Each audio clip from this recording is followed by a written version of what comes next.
ग्रन्थस्य परिचयः अस्माभिः प्राप्तः वर्तते। ग्रन्थकारः कः? धर्मराजाध्वरीन्द्रः। तेषामपि कश्चित् परिचयः अस्माभिः प्राप्तः। प्रायः 16 शताब्दी मध्ये एषः ग्रन्थकारः अभूत्। दाक्षिणात्यः कश्चन एषः ग्रन्थकारः वर्तते। अनेन इतोपि ग्रन्थाः लिखिताः सन्ति। एतस्य ग्रन्थाः प्राप्यन्ते अपि। मङ्गलाचरणे अपि एषः ग्रन्थकारः स्वयं वक्ष्यते कि अनेन तत्त्वचिन्तामणि इति कश्चन ग्रन्थः वर्तते, कस्य दर्शनस्य? न्यायदर्शनस्य। तद् उपरि बह्व्यः टीकाः सन्ति। तत्र प्रायः 10 टीकाः प्रसिद्धाः आसन् एतस्य ग्रन्थकारस्य काले। तासां 10 टीकानां खण्डनम् अनेन ग्रन्थकारेण कृतं। तादृशः कश्चन टीकाग्रन्थः अपि अनेन लिखितः इति वयं मङ्गलाचरणे ज्ञास्यामः। किन्तु वेदान्तपरिभाषा अयं ग्रन्थः एतस्य ग्रन्थकारस्य अत्यन्तं प्रसिद्धः अभूत्। यतोहि अत्यन्तं नव्यन्यायशैल्या एषः ग्रन्थः वेदान्तसम्मत प्रमाणानां निरूपणं करोति। तेषां प्रमाणानां प्रयोजनं किम् अस्ति, प्रमाणानां विषयः कः, तत्सर्वम् एषः ग्रन्थकारः निरूपयति स्वकीयग्रन्थे। अतः वेदान्तपरिभाषा अत्यन्तं प्रसिद्धिं गता। अतः ग्रन्थकारः यदा ग्रन्थस्य आरम्भं करोति तदा सर्वादौ किं क्रियते? मङ्गलाचरणं क्रियते। किमर्थं मङ्गलाचरणं क्रियते? निर्विघ्नतया समाप्त्यर्थं मङ्गलाचरणं क्रियते। अनन्तरं शिष्यशिक्षार्थं तस्य मङ्गलाचरणस्य ग्रन्थे ग्रन्थकारः लेखनमपि करोति। तथैव अत्रापि ग्रन्थे मङ्गलाचरणम् आदौ क्रियते। आदौ अहं पठामि, ततः परम् अनुवदन्तु। यद विद्याविलासेन भूतभौतिकसृष्टयः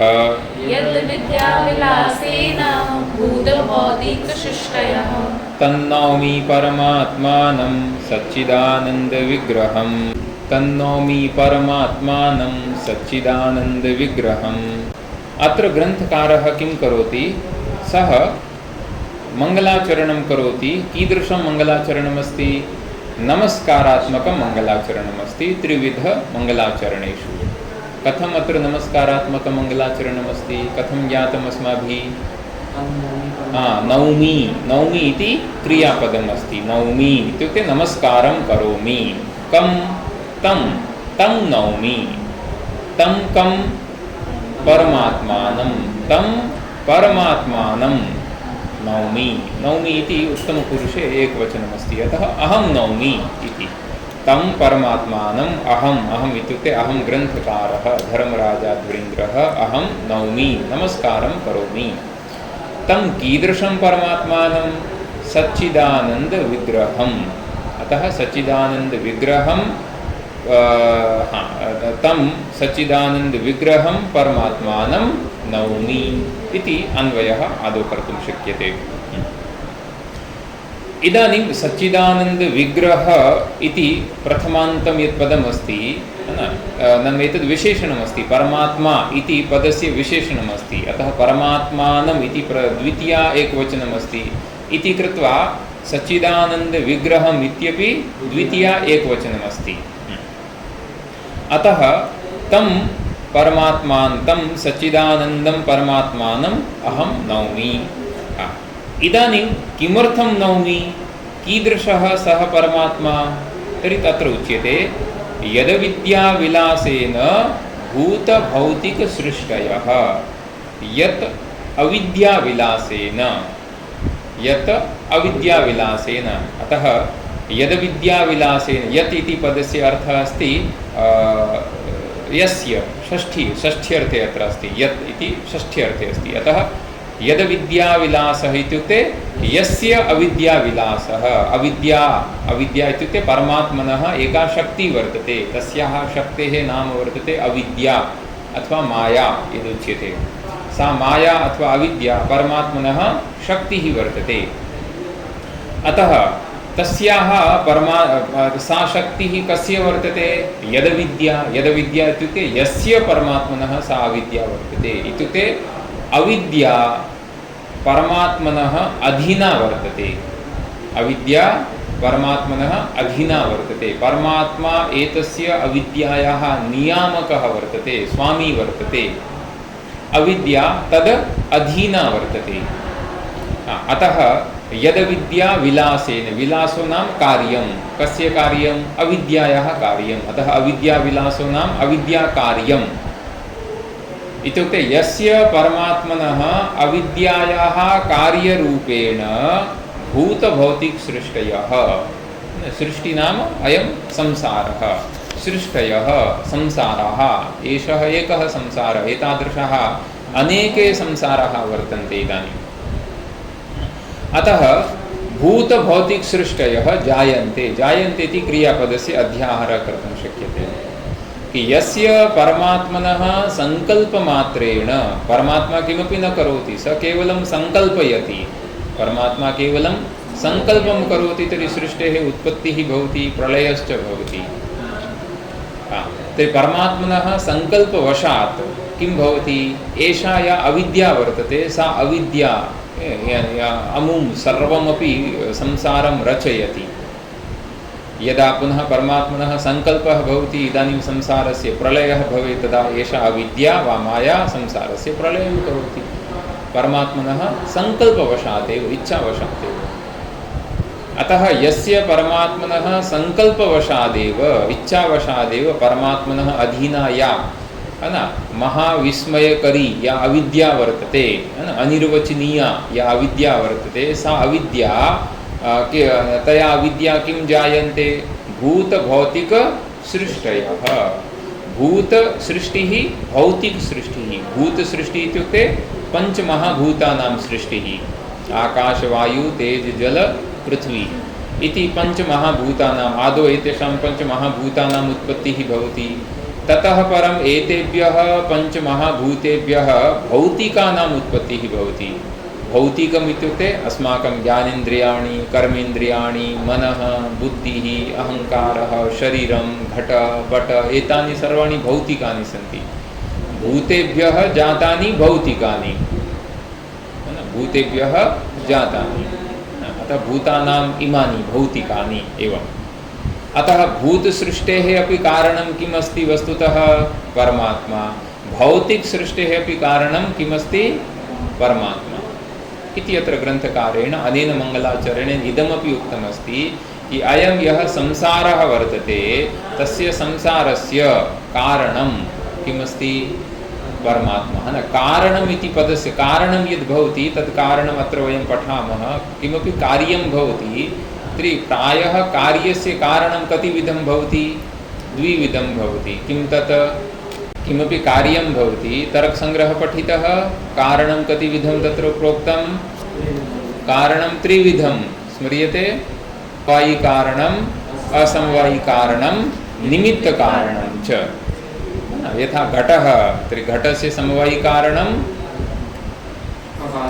कपालद्वयं समवायिकारणं, है ना, यत् संवेतं कार्यम् उत्पद्यते तत् समवायिकारणम्। अतः कार्यं यस्मात् द्रव्यात् उत्पद्यते तद् द्रव्यं समवायिकारणं भवति। अतः घटस्य समवायिकारणं कपालद्वयम् अस्ति। असमवायिकारणं किमस्ति? कपालद्वयसंयोगः। अतः तर्कसङ्ग्रहे पुनः प्रयासं कुर्वन्तु, परिश्रमं कुर्वन्तु तत्र। यतोहि तर्कसङ्ग्रहस्य अत्र पुनः पुनः तर्कसङ्ग्रहे ये विषयाः उक्ताः तेषाम् अत्र पुनरावृत्तिः नास्ति। ये तत्र विषयाः न उक्ताः तेषाम् अत्र वर्णनमस्ति। अतः एषः ग्रन्थकारः किं चिन्तयति? तर्कसङ्ग्रहः येन पठितः अस्ति, अतः तत्र यदुक्तमस्ति तत् पुनः अत्र न वक्तव्यं। तत्तु छात्राः जानन्ति एव। अतः तद् अतिरिच्य अत्र उच्यते, तद् अतिरिच्य, तद् अतिरिक्ततया अत्र उच्यते। अतः तत्तु भवतां सविधे भवेत् एव इदानीं बुद्धौ।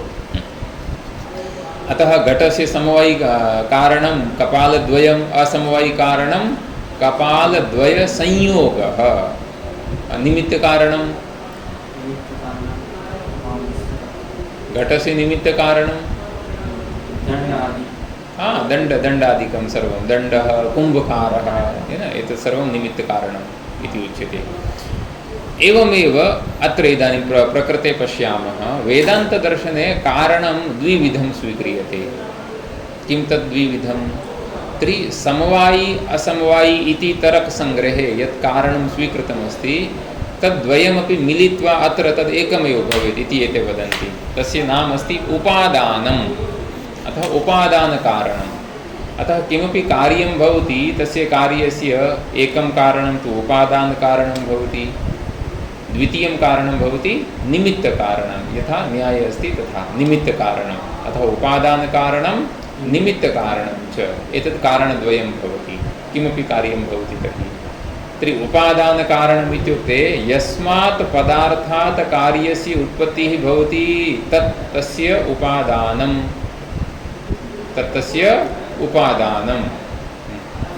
इदानीं पश्यतु, इदानीं कश्चन एतद् वस्त्रमस्ति तर्हि वस्त्रस्य उपादानकारणं किं भवति?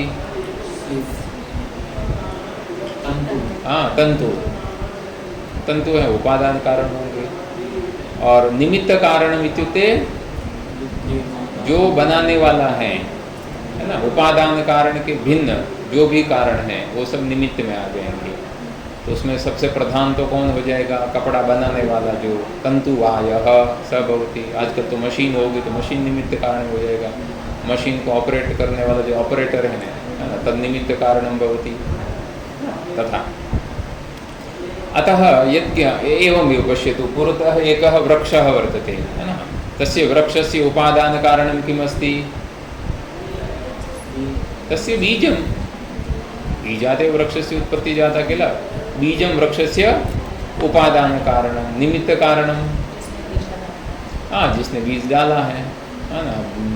दंडकारण्य महावन में जाएंगे तो कोई बीज तो हमने डाला है नहीं ना, हमारे पूर्वजों ने बीज डाला है वहाँ, तो वहाँ निमित्त कारण क्या रहेगा? और भी हो गया अपने आप, जो कोई पशु पक्षी हैं, गाय भैंस हैं, चिड़िया है, हवा है, कुछ भी है, बीज कहीं से उड़कर आ गया वो है। अनन्तरं भूमिः अस्ति, जलम् अस्ति, ईश्वरः, अदृष्टः, कालः, एतानि सर्वाणि निमित्तकारणानि भवन्ति। इदानीं पश्यतु, अत्र ग्रन्थकारः किं वक्तुम् इच्छति? सः एवं वदति कि एषः यः समग्रः संसारः वर्तते, एषः प्रपञ्चः वर्तते, एतस्य समग्रस्यापि प्रपञ्चस्य उपादानकारणं किम् अस्ति? तर्हि ग्रन्थकारः किं वदति? परमात्मा। परमात्मा यतोहि यदविद्याविलासेन भूतभौतिकसृष्टयः, तस्य परमात्मनः अविद्याविलासद्वारा इमाः भूतभौतिकसृष्टयः जायन्ते, उत्पद्यन्ते। अतः परमात्मा एतस्य जगतः उपादानकारणमस्ति। तर्हि निमित्तकारणं किम् अस्ति?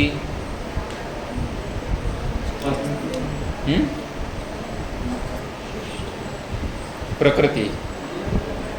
किन्तु प्रकृति इत्युक्ते वेदान्ते माया। सांख्याः प्रकृति इति वदन्ति, वेदान्ते माया। किन्तु वेदान्ते एवम् उच्यते माया निमित्तकारणं न भवितुम् अर्हति। लोके यद् निमित्तकारणं भवति एकं, तद् अवश्यं चेतनं भवति, अचेतनं न भवितुम् अर्हति। निमित्तकारणं चेतनं भवति। यथा घटः कार्यमस्ति तर्हि घटरूपकार्यस्य निमित्तकारणं कुम्भकारः चेतनः अस्ति। किमपि आभूषणम् अस्ति, आभूषणस्य निमित्तकारणं सुवर्णकारः चेतनः अस्ति। अतः निमित्तकारणं किमपि चेतनं भवेत्। अतः तद् निमित्तकारणं किम् अस्ति? तदुच्यते तदपि परमात्मा एव अस्ति। यतोहि सृष्टेः उत्पत्तेः पूर्वं निमित्तकारण का विचार हमें कहाँ करना है? इस सृष्टि की उत्पत्ति से पहले, यानी इस सृष्टि, इस संसार की उत्पत्ति के बाद में जो उत्पन्न हुआ है वह तो इस संसार का कभी कारण बन ही नहीं सकता है ना। कारण कौन बन सकता है? जो कार्य की उत्पत्ति से जिसकी स्थिति पहले हो वही तो कारण बन सकता है। उसके बाद उत्पन्न होने वाला तो कभी उस कार्य का कारण बन नहीं सकता है। तर्हि सृष्टेः उत्पत्तेः पूर्वं न किमपि आसीत्, केवलम् एकमेव अद्वितीयं ब्रह्मैव आसीत्। अतः तदेव ब्रह्म एतस्य संसारस्य निमित्तकारणमपि अस्ति, उपादानकारणमपि अस्ति। अतः वेदान्तदर्शने इदं ब्रह्म निमित्तकारणम् उपादानकारणम् उभयविधं कारणमस्ति संसारं प्रति तदेव उच्यते अभिन्ननिमित्तोपादानकारणं कि एकमेव अद्वितीयं ब्रह्म एतस्य संसारस्य उपादानकारणमपि अस्ति निमित्तकारणमपि अस्ति। अतः पश्यतु अतः इदानीम् एकः पुनः प्रश्नः भवति किं ब्रह्म कः परमात्मा परमात्मा अस्ति तर्हि तस्य किमपि लक्षणं भवेत् किल तर्हि किं लक्षणं भवितुमर्हति परमात्मनः लक्षणं किम्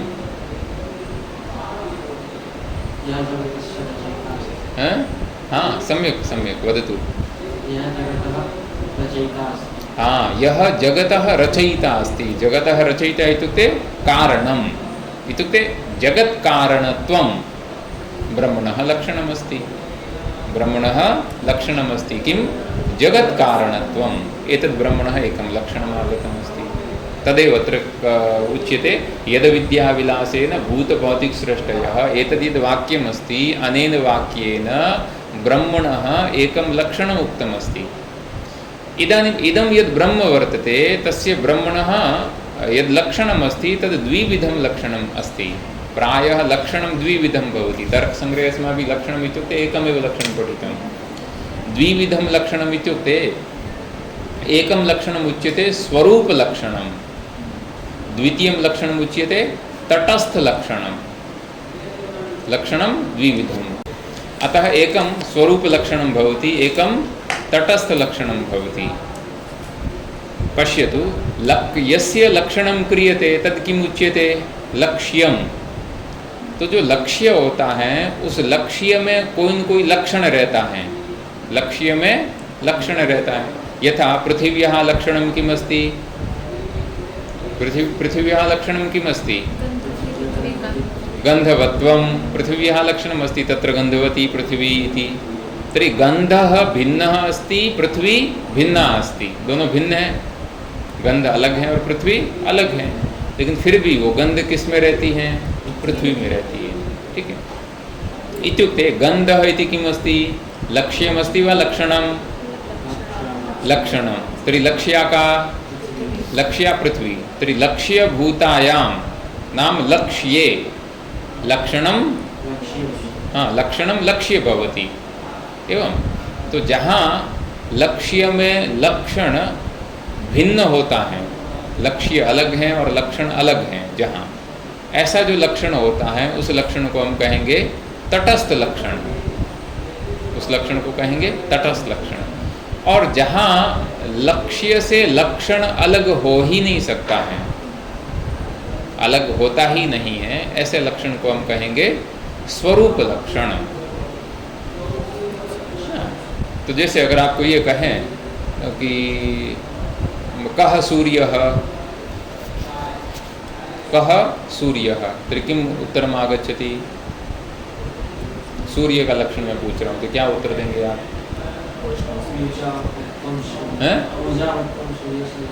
ऊर्जावत्वं सूर्यत्वं अत्यंत प्रकृष्ट प्रकाशवत्वं सूर्यत्वं जो अत्यंत प्रकाश वाला है वह सूर्य है। तो अभी हमने यहाँ लक्षण किया सूर्य का अब यहाँ विचार करिए कि अत्यंत प्रकाश वाला नाम अत्यंत प्रकाशवत्वम तो प्रकाशवत्वम ये जो धर्म है ये धर्म सूर्य से भिन्न है कि अभिन्न है अभिन्न है भिन्न नहीं है सकते हैं अगर सूर्य में से सारा प्रकाशवत्वम अगर निकाल दे तो पीछे सूर्य कुछ बचेगा नहीं बचेगा यानी जो अत्यंत प्रकाश वाला है वही सूर्य है ठीक है। तो यहाँ जो लक्ष्य और लक्षण इन दोनों को अलग अलग नहीं कर सकते हैं इन दोनों को अलग अलग नहीं कर सकते हैं नहीं यानी जो लक्ष्य है उस लक्ष्य का जो स्वरूप है वही उसका लक्षण है उससे भिन्न और कोई लक्षण नहीं है। तो तादृशं यद् लक्षणं भवति तदुच्यते स्वरूप लक्षणं। तर्हि परमात्मनः तटस्थलक्षणं तु किम् अस्ति जगज्जन्मादि कारणत्वम् इस जगत की उत्पत्ति स्थिति और लय का कारण जो है वह परमात्मा है वह ब्रह्म है ये ब्रह्म का एक लक्षण हो गया ये ब्रह्म का स्वरूप लक्षण नहीं है, ये तटस्थ लक्षण है, क्योंकि परमात्मा सर्वदा जगत की उत्पत्ति तो नहीं करता रहता है, न जगत का विनाश यानी प्रलय करता रहता है, सर्वदा नहीं होता है। जब करता है तब उसमें वो कारणत्व रहेगा, जब नहीं करता है तब कारणत्व नहीं रहेगा। तथापि ब्रह्म तो सर्वदा भवति नित्यत्वात्। तर्हि ब्रह्मणः स्वरूपलक्षणं किम् अस्ति?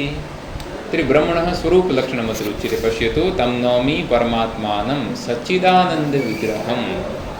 विग्रह इत्युक्ते स्वरूपः, विग्रहं स्वरूपं, सच्चिदानन्दस्वरूपं तं परमात्मानम् अहं नौमि इत्युक्ते तद्ब्रह्म कीदृशम् अस्ति?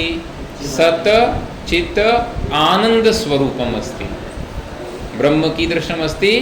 सत् चित् आनन्दस्वरूपं सच्चिदानन्दविग्रहं तं परमात्मानं नौमि। सत् इत्युक्ते यस्य कदापि नाशः न भवति, त्रिकाल अबाध्यत्वं सत्यत्वं, यस्य कदापि नाशः न भवति तद्वस्तु सत् उच्यते।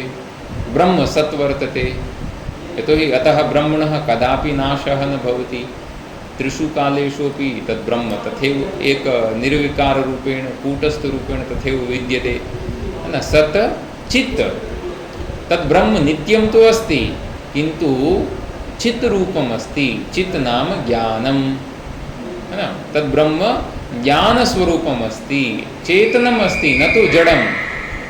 तद्ब्रह्म जडं नास्ति, यथा पाषाणः वा आसन्दः जडपदार्थः अस्ति, तथा ब्रह्म जडं नास्ति, चेतनम् अस्ति, चित्स्वरूपं ज्ञानस्वरूपम् अस्ति।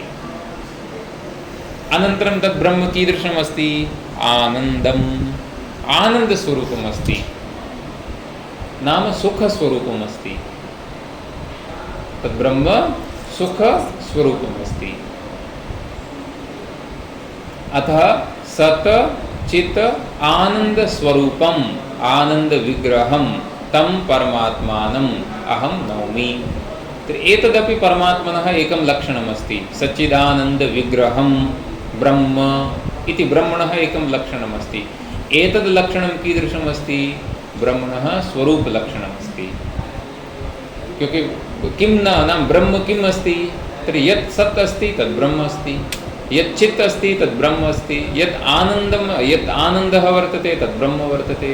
नाम यत् चित् स्वरूपं सत्, यत् सत् स्वरूपम् अस्ति तद् ब्रह्म, यत् चित् स्वरूपम् अस्ति तद् ब्रह्म, यत् आनन्दस्वरूपं यद् अस्ति तद् ब्रह्म अस्ति इति ब्रह्मणः स्वरूपलक्षणमस्ति। अतः अनेन ग्रन्थकारेण एतस्मिन् नमस्कारात्मकमङ्गलाचरणे ब्रह्मणः तटस्थलक्षणमपि उक्तं, स्वरूपलक्षणमपि उक्तम्। अनन्तरम् एषा या माया वर्तते, या अविद्या वर्तते, सा अविद्या स्वतंत्रा नास्ति। सांख्य दर्शन में इस प्रकृति को स्वतंत्र तत्व माना गया है, वो पुरुष से स्वतंत्र रूप से इस सृष्टि की रचना करती है। वेदांत दर्शन में इस प्रकृति को, माया या अविद्या को स्वतंत्र नहीं माना है, वह परमात्मा की शक्ति है और परमात्मा से बिल्कुल भिन्न भी नहीं है और अभिन्न भी नहीं है। भिन्न भी नहीं है, अभिन्न भी नहीं है, यानी भेदा भेद ऐसा माना गया है, भेदा भेद माना गया है। यानी परमात्मा का माया से भेद भी है और अभेद भी है। हाँ, दोनों, हाँ ये प्रश्न रहेगा, दोनों एक साथ कैसे संभव है? तो इसको ऐसा वो कहते हैं भेद सहिष्णुरभेदः, भेद सहिष्णुरभेदः, कि यद्यपि माया का परमात्मा के साथ में अभेद हैं। अभेद कैसे हैं? तो अभेद इस दृष्टि से है कि वह माया परमात्मा से भिन्न स्वतंत्र तत्व नहीं है, न परमात्मा से भिन्न रहकर वह कोई कार्य कर सकती है, क्योंकि माया स्वयं तो जड़ है, तो जड़ माया स्वयं कोई कार्य नहीं कर सकती है। वह परमात्मा से संयुक्त होकर ही, है ना, उसकी संकल्प के अनुसार वह कार्य करती है। तो भिन्न भी हैं, माया भिन्न है, परमात्मा से भिन्न भी हो गई है, ठीक है, और अभिन्न भी है। अभिन्न यानी कैसे? क्योंकि वह यानी ये अभी जो हमने युक्ति दी है ये अभिन्न के पक्ष में है। क्योंकि वो स्वतंत्र रूप से कोई कार्य नहीं कर सकती है, इसलिए वह परमात्मा से अभिन्न है। और भिन्न कैसे मानेंगे? भिन्न इसलिए मानेंगे कि परमात्मा का कभी नाश नहीं होता है, वह नित्य है, किंतु माया का नाश होता है, अविद्या का नाश होता है। यद्यपि वह अनादि है पर उसका नाश होता है। यदा ज्ञानं भवति तदा अविद्यायाः अज्ञानस्य नाशः भवति। तर्हि अविद्या ज्ञाननाश्या, अविद्या ज्ञाननाश्य इत्युक्ते ज्ञानेन नाश्या, ज्ञानेन तस्याः नाशः भवति। यदि अविद्या को परमात्मा से बिल्कुल ही अभिन्न मान लिया जाए तो फिर अविद्या का कभी नाश ही नहीं होगा, कभी नाश नहीं होगा। और बिल्कुल भिन्न भी नहीं मान सकते हैं, क्योंकि अगर बिल्कुल भिन्न मानेंगे तो अविद्या स्वयं में जड़ होने से कभी भी अविद्या से संसार की उत्पत्ति हो नहीं सकती, किसी कार्य की उत्पत्ति नहीं होगी। किंतु अविद्या द्वारा कार्यस्य उत्पत्ति ही भवति इति स्वयं श्रुति ही वदति। अनन्तरं ज्ञानेन तस्याः अविद्यायाः नाशः भवति इत्यपि श्रुति ही वदति। अतः अन्यथानुपपत्त्या, इसको हम युक्ति को कहेंगे अन्यथानुपपत्ति ही, है ना। अतः अन्यथानुपपत्त्या अविद्या ब्रह्म सकाशात् भिन्ना भिन्नापि अस्ति अभिन्नापि अस्ति। ठीक है। हाँ, अभी इदानीं भवतः प्रश्न आसीत् भाई दोनों धर्म है वो एक साथ कैसे रह सकते हैं। तो यहाँ कहा कि वस्तुतः यहाँ जो अविद्या का परमात्मा के साथ में जो अभेद है वो अभेद कैसा है, तो कहा भेद सहिष्णु। वो जो अभेद है वो थोड़े भेद को सहन करने वाला है, यानी थोड़ा उसमें भेद रहेगा तो भी वहाँ अद्वैत की या अभेद की हानि नहीं होती है, अद्वैत वहाँ रहेगा ही रहेगा। अतः भेद सहिष्णु प्रभेद, इसको हम ऐसा कह सकते हैं जैसे काव्य में कोई होता है ना, कि दोनों कोई बहुत क्या नाम है अच्छे मित्र हैं, या जैसे हम भागवत इत्यादि में पढ़ते हैं तो भाई भगवान कृष्ण सुदामा को कहते हैं कि ये तो मुझसे अलग नहीं है, अभिन्न है ना। मदीयम अभिन्नम मित्रमिदम, तो अभिन्न है, ठीक है। या भाई जैसे राधा या किसी के प्रति भाई ये मुझसे अभिन्न है, तो हम कहेंगे भाई अभिन्न कैसे, दोनों का शरीर अलग अलग हैं, सुदामा और कृष्ण का शरीर अलग अलग है, तो अलग अलग है तो फिर अभिन्न कैसे हो सकते हैं। तो वो अभेद कैसा है, भेद सहिष्णुरभेदः, भेद सहिष्णुरभेदः, भेदः प्रतीयते तथापि अभेदः अस्ति। हाँ, और कहीं कहीं इसका विपरीत भी होता है कि अभेद दिखाई देता लेकिन दोनों में भेद होता है ना। यथा किमपि चषके जलम अस्ति, तन्मध्ये यदि लवणं स्थापितमस्ति, लवणस्य एकः खण्डः स्थापितः, तो यावत्पर्यन्तं लवणस्य खण्डः विद्यते, नाम स्थूलरूपेण विद्यते, तावत्पर्यन्तं तु चषके जलमपि अस्ति लवणमपि अस्ति, द्वयोर्भेदः दृश्यते। किञ्चित् चमसेन एवं यदि चालनं क्रियते जलस्य, तर्हि लवणं तत्र मिश्रितं भवति। इदानीं जललवणयोः अभेदः दृश्यते, किन्तु एतावता अभेदः अस्ति वा, नास्ति।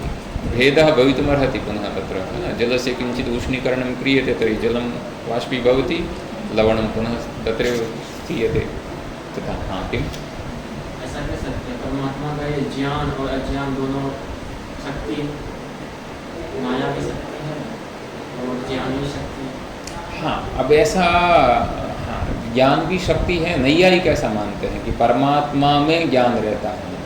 वेदांत दर्शन है वो ऐसा कहता है उपनिषद के आधार पर, जैसे सत्यम ज्ञानम अनंतम ब्रह्म, स्वयं तैत्तिरीय उपनिषद कहता है ब्रह्म क्या है, तो सत्यम ब्रह्म, ज्ञानम ब्रह्म, अनंतम ब्रह्म। तो ज्ञान जो है वो परमात्मा की शक्ति नहीं है, अपितु परमात्मा स्वयं ज्ञान स्वरूप है। तो ज्ञान यानी ये जो इदम पुस्तकम अस्ति, ये भी एक प्रकार का ज्ञान है। और इस ज्ञान को हम यहाँ आगे जाकर पढ़ेंगे कि ये जो ज्ञान है ये वृत्त्यात्मक ज्ञान है। वृत्त्यात्मक ज्ञान यानी हमारे अंतःकरण की वृत्ति से वो ज्ञान उत्पन्न होता है, नष्ट होता है, उत्पन्न होता है, नष्ट होता है। तो ये जो ज्ञान है ये वृत्त्यात्मक ज्ञान है। और दूसरा ज्ञान होता है जिसको हम कहते हैं स्वरूप ज्ञान। स्वरूप ज्ञान यानी स्वयं आत्मा के स्वरूप का जो ज्ञान है वह ज्ञान नित्य है। स्वरूप ज्ञानम नित्यम अस्ति। है ना। हमारा शरीर बदल गया। बचपन के आप अपना याद अगर किसी को हो भाई 2 साल का या 4 साल का था, हमारा शरीर अलग था, अब अलग हैं, फिर भी हमारा क्या ज्ञान है, तदेव अहम। बूढ़े हो जाएंगे, दांत गिर जाएंगे, बाल सफ़ेद हो जाएंगे ना, तदानीमपि किम ज्ञानम भवति, अहम तदेव अस्मि, अहम तदेव, अहम इत्युक्ते अहम आत्मा, तदेव अस्मि, है ना। कि यह बाल्ये आसीत् स एव स्थाविरे न वार्धक्ये अपि सह एव अस्ति, है ना। तो ऐसा कहा कि ये जो स्वरूप भूत ज्ञान है, इस स्वरूप भूत ज्ञान का कभी नाश नहीं होता है।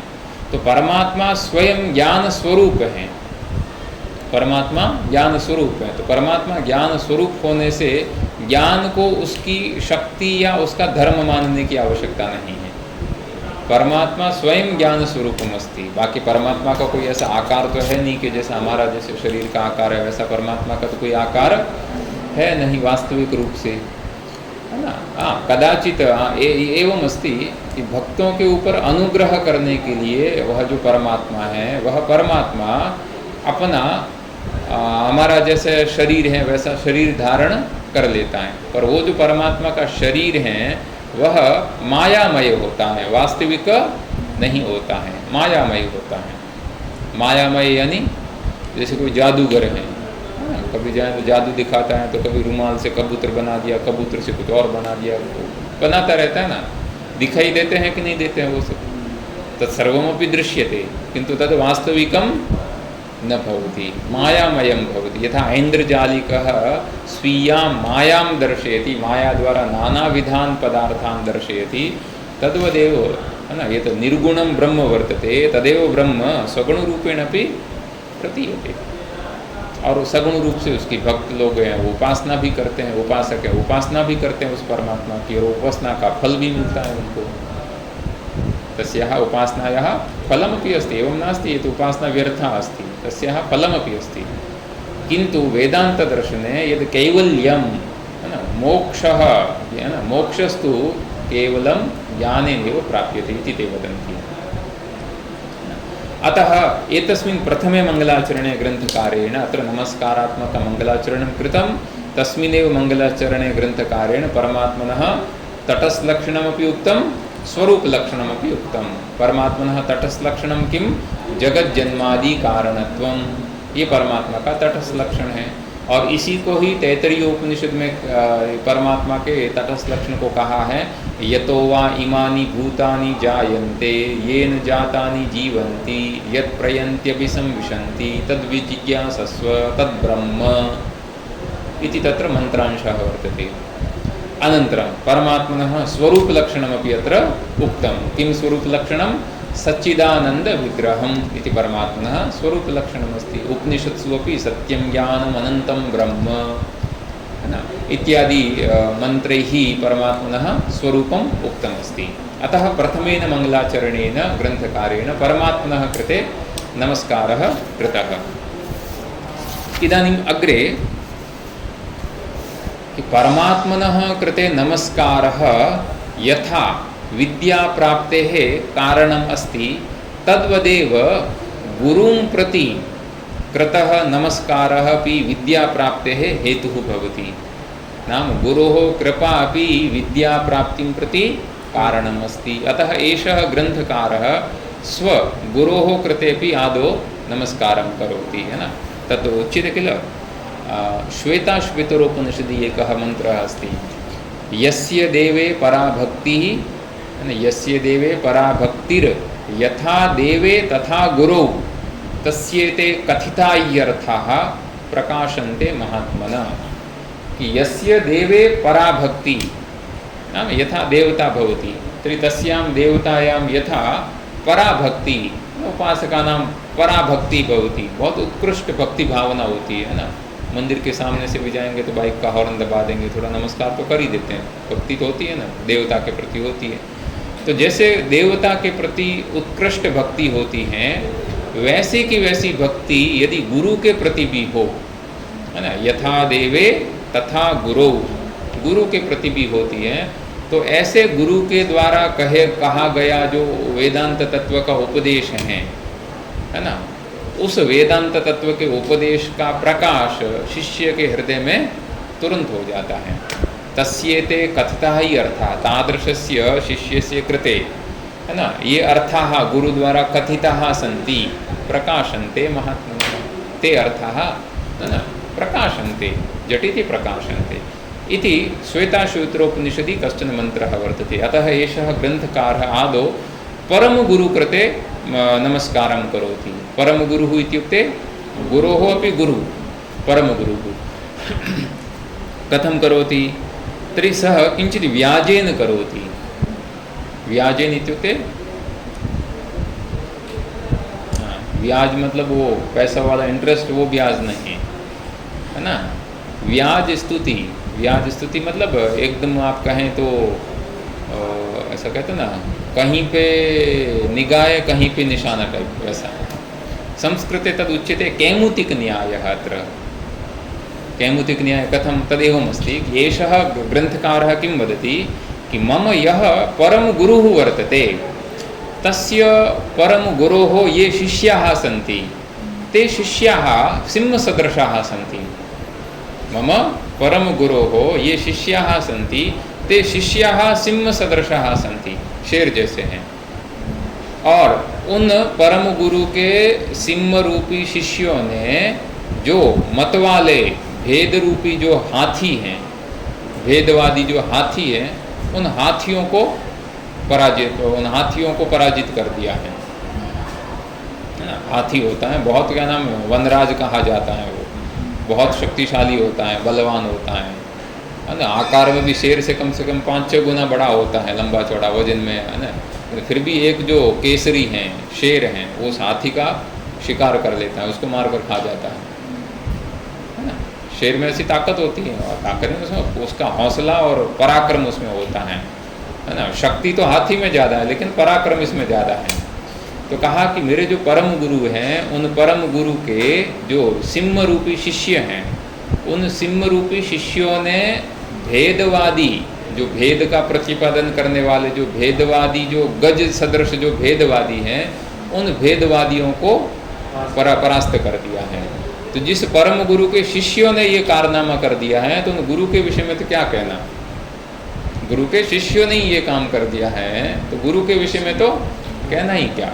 तथा ऐसा वदति कि यदन्ते वासि पंचास्यैर्निरस्ता भेदिवारणाः तं प्रणौमि नृसिंहाख्यं यतीन्द्रं परमं गुरुम्। पठन्तु। यदन्ते वासि पंचास्यैर्निरस्ता भेदिवारणाः तं प्रणौमि नृसिंहाख्यं यतीन्द्रं परमं गुरुम्। यद अन्तेवासी, अन्तेवासी नाम शिष्याः, अतः यद नाम यस्य अन्तेवासी नाम शिष्या, अतः यद अन्तेवासी पंचास्यैः, तृतीया बहुवचनं, पंचास्यः, सिंहस्य एकं नाम वर्तते, पंचास्यः, है ना। तो यद अन्तेवासी पंचासी नाम यस्य परमगुरोः अन्तेवासीनां शिष्यरूप सिंहरूप शिष्यैः निरस्ताः पराजिताः भेदिवारणाः। वारणाः इत्युक्ते गजाः। कीदृशाः गजाः? भेदिवारणाः, यानी भेद रूपी गज। तो ये भेद रूपी गज यानी ये जो ग्रंथ हैं, ये किस शास्त्र का है, किस दर्शन का है? अद्वैत दर्शन का है। तो अद्वैत से भिन्न जो भी भेद का प्रतिपादन करने वाले दर्शन हैं, उनको भेदवादी कहेंगे। तो ऐसे जो भेदवादी हैं, उन सबको गज कहा गया है कि वो भेदवादी हैं, वो गज सदृश हैं। तो ऐसे गज सदृश जो भेदवादी हैं, उन भेदवादियों को यद अन्तेवासी पंचास्य ही भेदिवारणः निरस्ताः तं प्रणौमि नरसिंहाख्यं। तादृश सिंह सदृश शिष्याणां यः गुरुः वर्तते, सः वर्तते नरसिंहाख्यः। आख्य इत्युक्ते तस्य नाम वर्तते, नाम नरसिंहाचार्य इति किमपि नाम भवेत्। तम् अहं प्रणौमि, तं प्रणौमि नरसिंहाख्यं। सः कीदृशः वर्तते? कीदृशं नरसिंहाख्यं? यतीन्द्रं। यतीनाम् इन्द्रः नाम यतिश्रेष्ठः, सन्यासी वर्तते सः, श्रेष्ठः सन्यासी। अतः यतीन्द्रं परमं गुरुं, मम गुरोः अपि सः गुरु वर्तते, परम गुरुः। अतः तं परमं गुरुं यतीन्द्रं नरसिंहाख्यं तम् अहं प्रणौमि एवं। अतः अत्र गुरुवन्दनां सः कृतवान्, परमगुरुवन्दनां कृतवान्। ततः परं तृतीयमङ्गलाचरणेन सह स्वगुरोः अपि वन्दनां करोति। अस्तु, श्वः पठामः।